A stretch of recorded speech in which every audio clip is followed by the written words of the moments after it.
Composite Gloves here, and this video is getting the vision. You're going to see this in every compositional video ever. Like, it is a universal principle that you must obey by if you want to be effective at getting something done.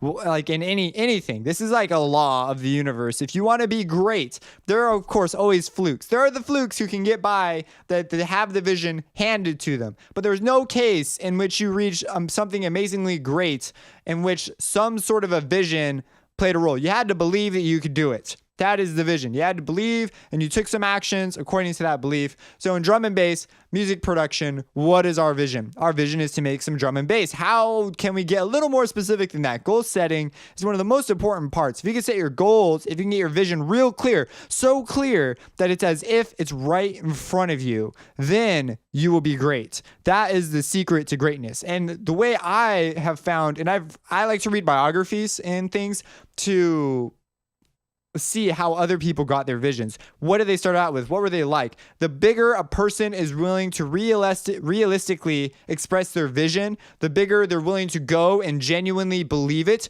I call it real dreaming. There's fake dreaming, which you say dream, but you don't really mean it. And then there's real dreaming, where you say dream and you really believe you can do it. Then you will be a great person. The bigger that dream gets, the bigger you will become as a person.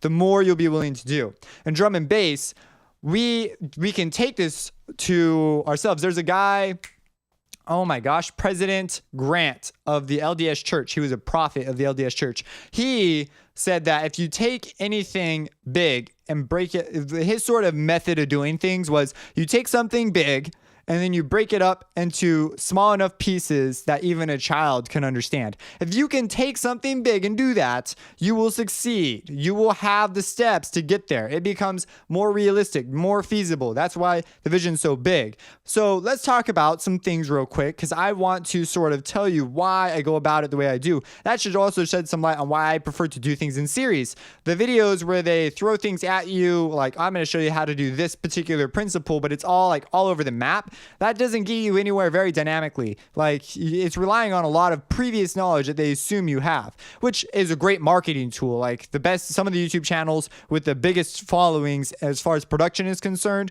generally follow that marketing model. They do that, but there's not really one that does it in an order of sequences. Like, that's what I'm endeavoring to do, is create sort of a bunch of courses, and I'm breaking them up into smaller pieces. So in drum and bass, when we listen, we should listen analytically. We should listen a lot. We should listen from multiple perspectives. We should break it up into as little pieces as possible. Now, at what point, Mr. Gloves, is it too small? At what point do you go from having a cookie to having a pile of dust that was your cookie?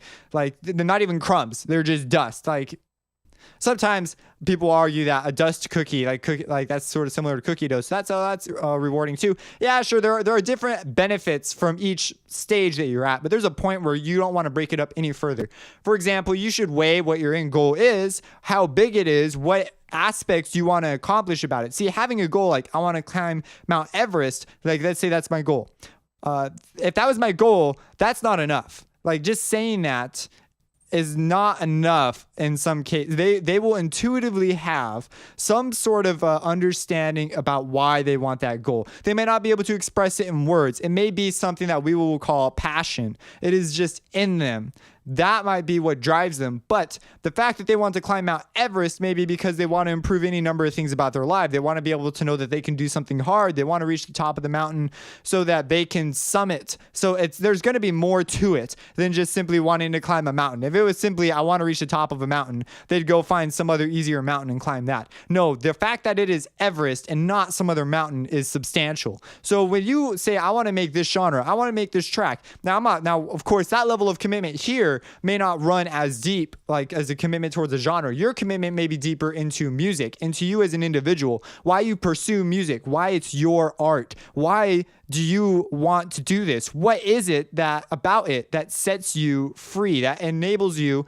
to grow as a person? As soon as you feel like you're not getting stuff back from what it is that you're doing, this is like basic economics, you will cease to do that thing. You will go to whatever another thing suddenly becomes more rewarding, so you'll do that instead. The people who are great will see that some end goal will have a bigger vision. There'll be a bigger vision there. And so as a result, they will be willing to put themselves through things that people who have a smaller vision won't be able to see, that there will be a bigger payoff in this version. So I'm giving you all this stuff because when you sit down to write a track, the bigger your vision, the better it is, the more you will be able to do.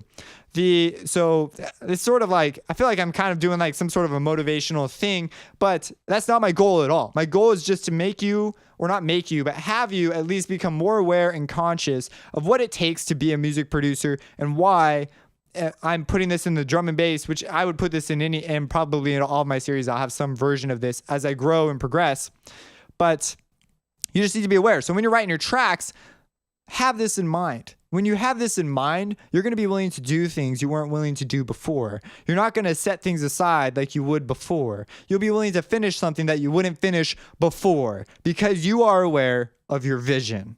That is the point. So when we write our drum and bass track, you come to drum and bass, and we're gonna break it down. We're gonna get through things that sometimes are gonna feel kind of stupid to do. And me being a tutorialist, I'm gonna be avoiding a lot of the stuff that is just unnecessary to show on camera. All the little details, all the research, all that stuff, all those things that are the work that makes a producer good. You're not going to see a lot of that. You're going to see the stuff that's sort of the meat that will give you the tools to create those in-between sections. So I'm just saying, I want this at the beginning, just so you know what you're getting yourself into and how to get a vision. Find something big worth doing and then break it apart. If you can do that, you're going to be successful in this series and frankly in anything you choose to do. So if you have any questions about this, let me know. Subscribe and have a blessed day.